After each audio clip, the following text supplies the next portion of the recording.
In Part 1, we discussed the possible initial steps, the military strength of the two countries, and how the battle could unfold at sea and in the air. In Part 2, we will examine deeper scenarios, how their industrial and military forces could be used in a prolonged conflict, the possible role of nuclear weapons, and what the consequences of tensions in the region and around the world might be. Stay tuned, because the next few minutes will shed light on possible events that you don't usually see in the news. But before we begin, if you're new to our channel, make sure to subscribe so you'll always be updated with videos like this. The course of battle. When both sides are ready for battle, it's time to describe what a possible war between China and the United States might look like. To be clear, there are many possible ways the battle could happen, and we won't be discussing all the scenarios right now. But if you want a longer episode that shows different possibilities, let us know in the comments below. Instead, we'll focus on just one version of the possible events based on two main assumptions.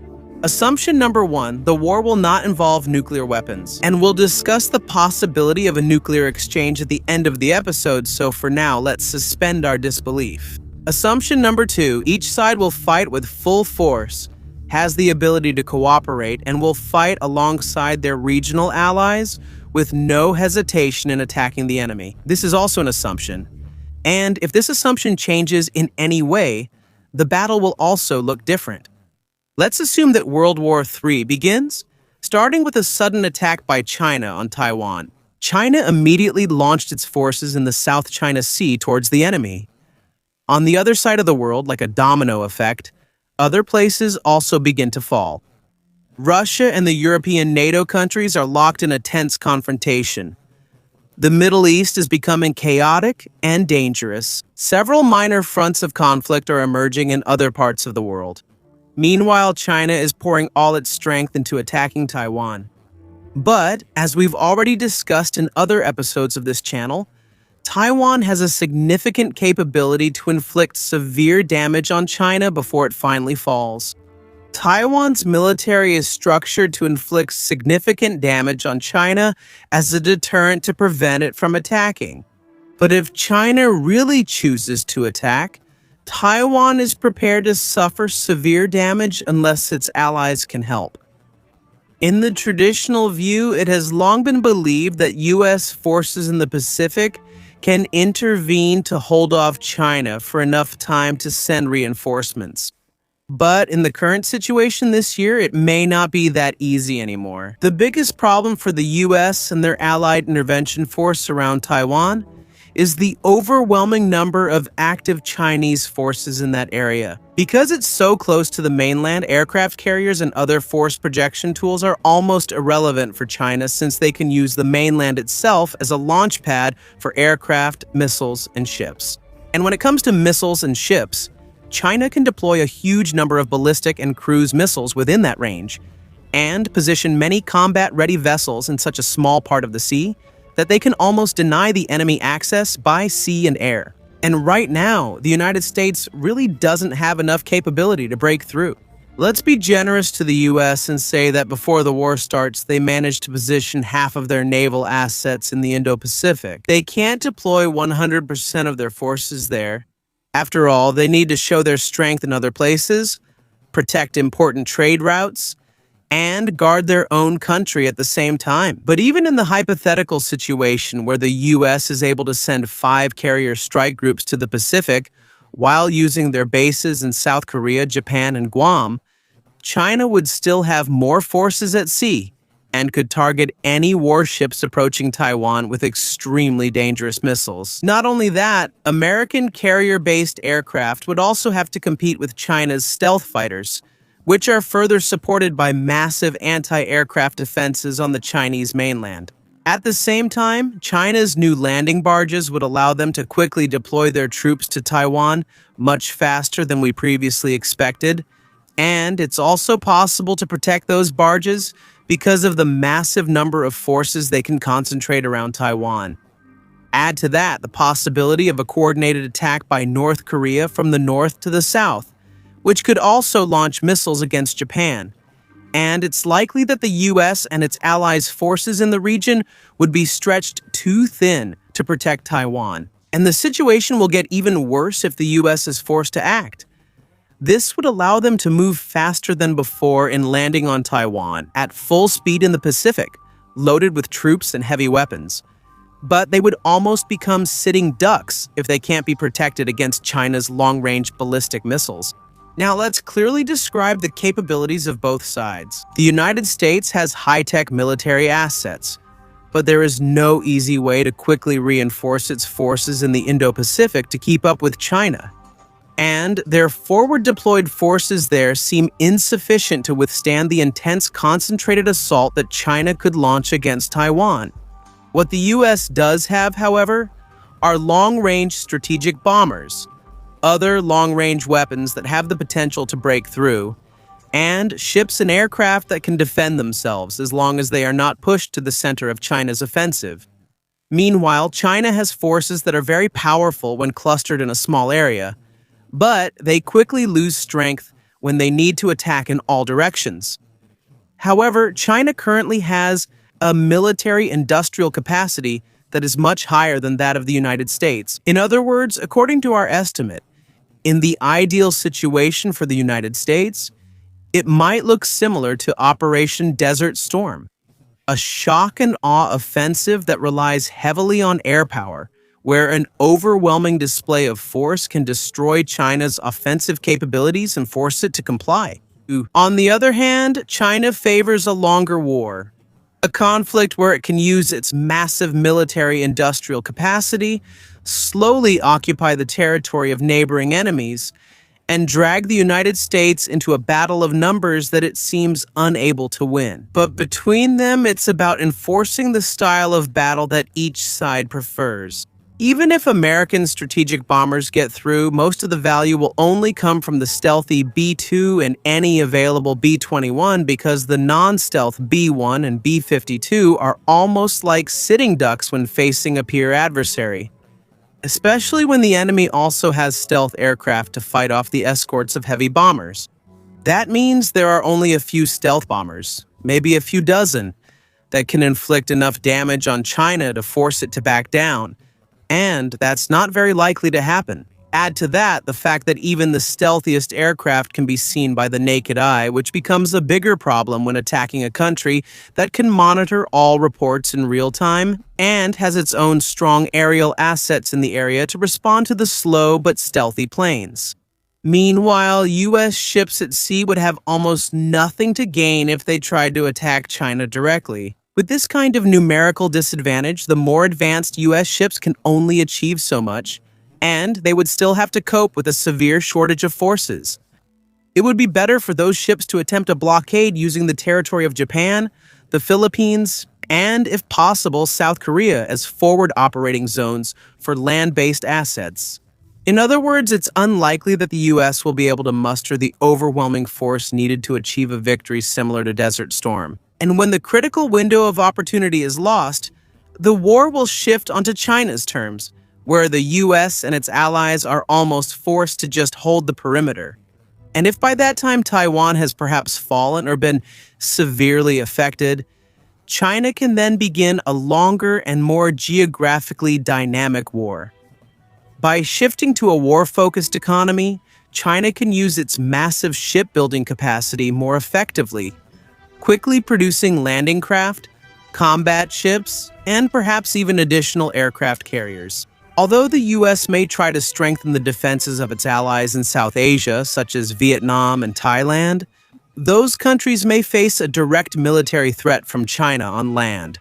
Or more likely, they may choose not to get involved knowing that the U.S. probably won't be able to save them. Again, the massive number of surface vessels, missiles, and mainland-based aerial assets of China means that it would be very difficult to send troops to Vietnam or Thailand through a direct route, and any longer route would require additional redistribution of U.S. maritime assets to protect the ships in transit.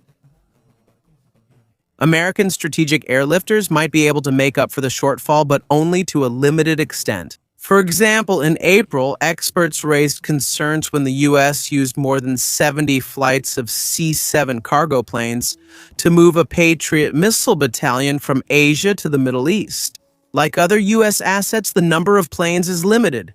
And, like other U.S. assets, China will target them if they come within range during total war. Assuming that no nuclear warheads have been used at this point, China will use its vast fleet of troop transport vessels along with its amphibious assault capability, which is expected to grow rapidly in the future, to begin occupying tougher territories such as the Philippines or even South Korea.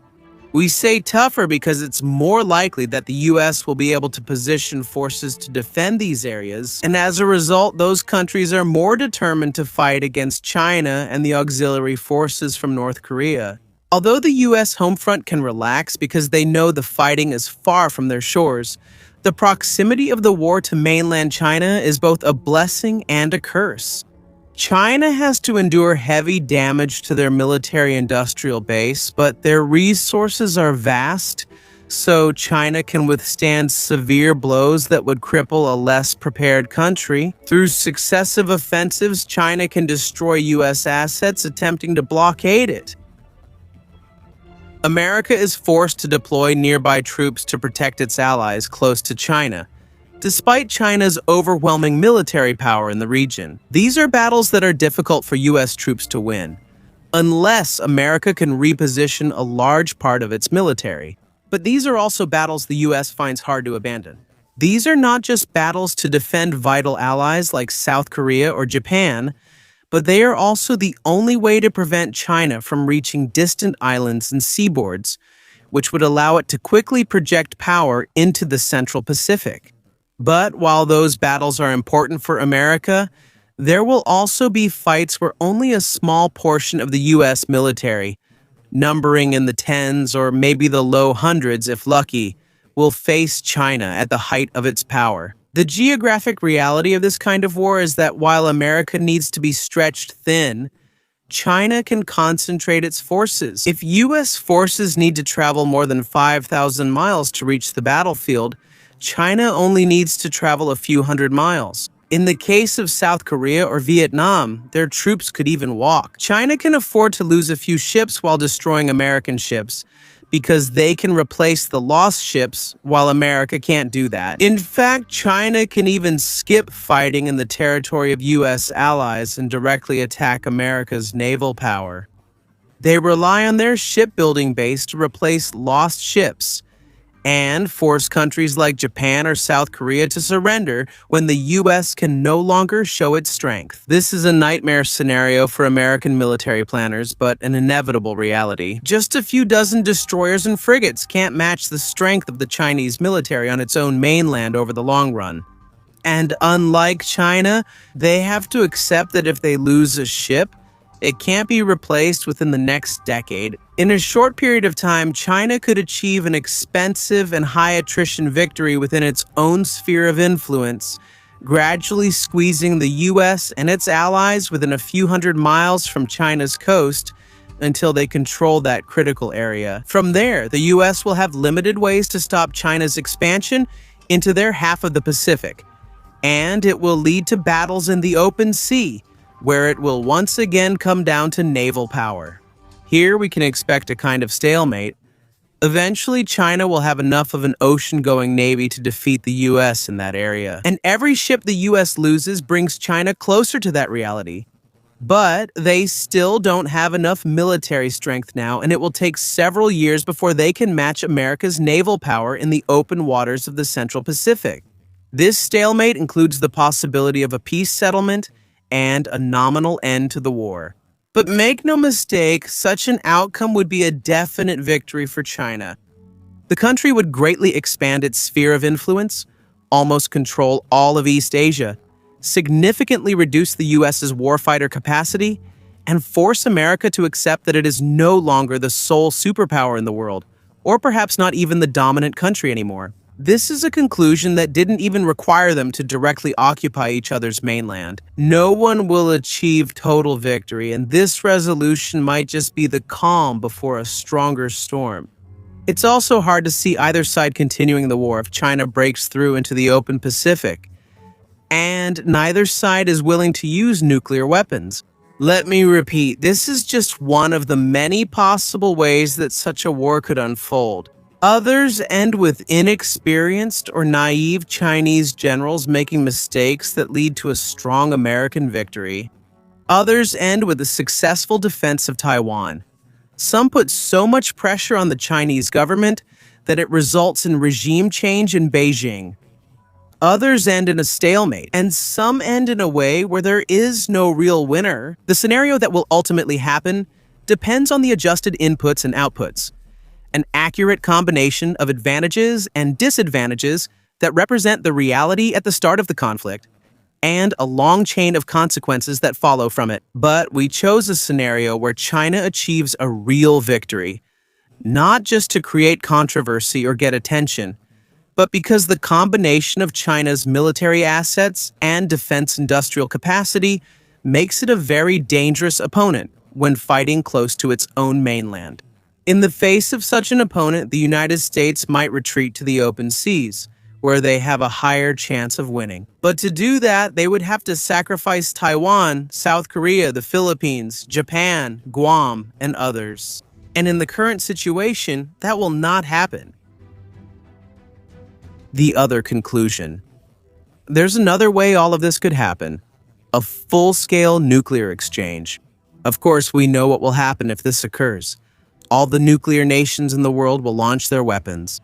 Hundreds of millions of people, if not more, will die, and in the end, everyone loses. But while the ultimate conclusion is clear, we can ask two quick questions. What does each side have? And more importantly, when will each side choose to press the big red button? As of now, it is estimated that the United States has about 1,800 nuclear warheads deployed and ready to launch at any time, along with nearly 2,000 more in reserve. These warheads can be delivered through all three legs of America's nuclear triad: strategic bombing, launching ballistic missiles from submarines, and launching intercontinental ballistic missiles from silos in the U.S. Meanwhile, it is believed that China currently has around 600 nuclear warheads and is expected to reach 1,000 or more by the end of the decade. Although most of these missiles are in storage, they probably won't stay there if China feels they're on the brink of a conflict against Uncle Sam. China also has a nuclear triad capable of delivering warheads through land-based or submarine-based missiles or strategic bombers. We also need to include North Korea, which is estimated to have 50 to 60 nuclear missiles that can be launched from land and possibly even from submarines. But it's very important to remember that the simple fact that the US and China would go to war does not necessarily mean there will be a nuclear exchange. It's possible for countries with nuclear weapons to engage in conflict. For example, take the recent border skirmishes between China and its neighboring country, India. On the other hand, if either side can avoid its own nuclear annihilation, they usually choose to do so. But that's not always the case. Going back to the scenario we discussed in the previous section, if anyone were to use nuclear weapons first, it would most likely be the United States. Of course, there are certain things that could push China to use them first. For example, a direct attack on the Three Gorges Dam, which, if destroyed, could kill tens of millions of people. Similarly, China might respond with nuclear force in the event of an all-out bombing of Beijing, or in the case of a conventional attack aimed at destroying China's nuclear assets. But as we explained earlier, the combination of less concentration of forces in the area and less ability to win a long-term war based on industrial capacity might push the US to attempt a shock or quick victory to surprise and decapitate Beijing. We did not say that this can definitely be done in a conventional way. If the US is committed to a full-scale war against Beijing and assesses, as we did, that a quick and overwhelming assault is the best way to win, this is a scenario where a surprise nuclear assault might make strategic sense, or where an American leader who is unhinged enough to believe that a nuclear strike has a better chance than fighting a brutal attritional war that the US might lose. Another scenario where the US might be tempted to use nuclear weapons if they haven't already, is when China starts to push further into the middle of the Pacific. In one scenario, the US leadership might panic and not wait to see if China would agree to a truce.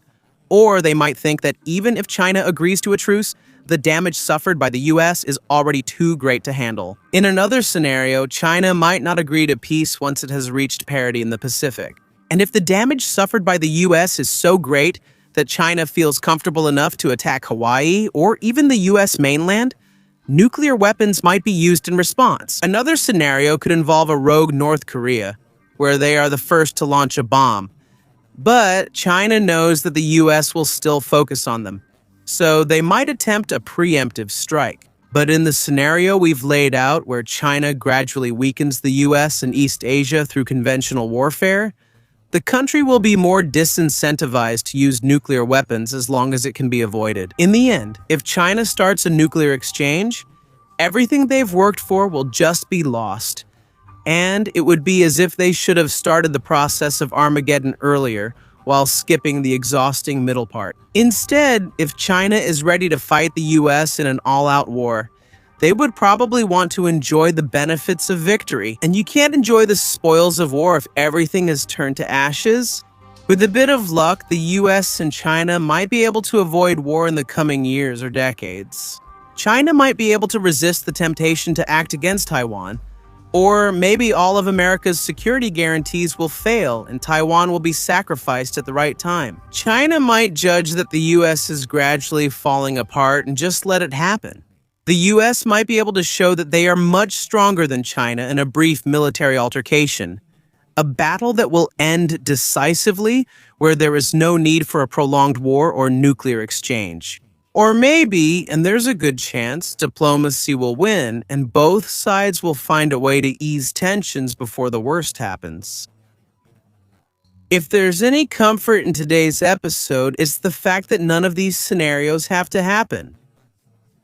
There are many other ways for the two countries to resolve their disagreements, and hopefully these are the alternatives they will choose to take. But if a full-scale war breaks out between China and America, make no mistake, it has a name: World War III. If you know any expert who believes that World War III ends in favor of anyone, please tell me who they are. So far, we haven't found anyone who agrees. Thank you for watching.